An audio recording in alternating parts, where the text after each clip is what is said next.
All right, let's dive in. Today we're looking at the Endowed Progress Effect.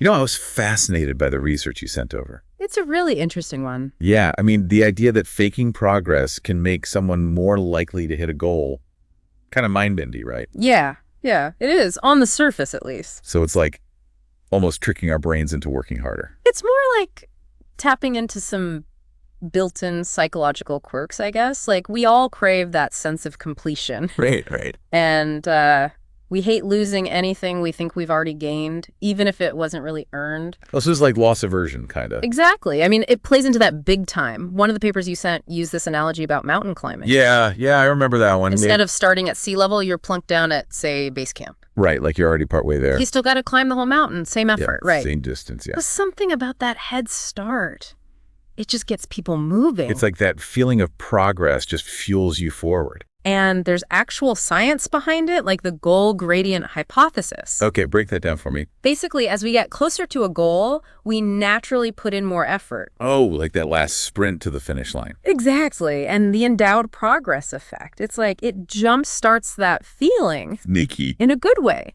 And there's this great study, I think you sent it, about coffee loyalty cards. Oh, yeah, that one was wild. Okay, so remind me. Some folks got cards with a couple of stamps already on them. Right, like there are 2 coffees closer to a free one. But everyone needed the same number of stamps to actually get the freebie, right? Yeah, same total. The ones with the head start, though, 34% more likely to fill that card up. 34%?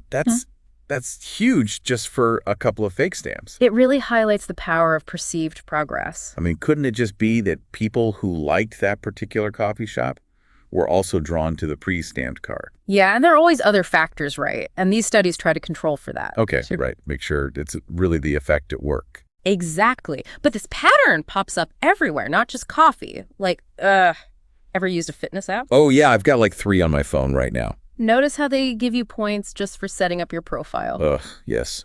Or logging one measly workout. It's that initial sense of achievement, right? You're hooked. Yeah, I do feel a little surge of, all right, I'm doing this. Yeah.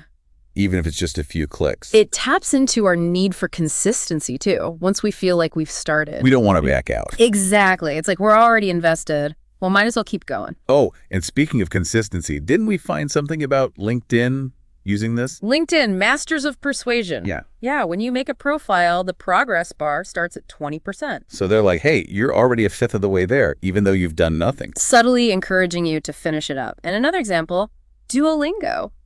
They start new users with 10 XP. Not 0.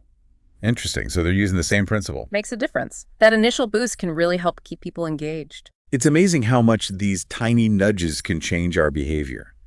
But can this effect ever, backfire? Oh, totally. If the initial boost is too much, too obviously fake. It feels scammy. Yeah. Imagine that coffee card pre-stamped with, 9 out of 10 punches. I feel like, what's the catch? Exactly. You need that sweet spot. Right. A credible boost that still feels earned. So it's not just slapping on fake progress. It's got to be the right kind.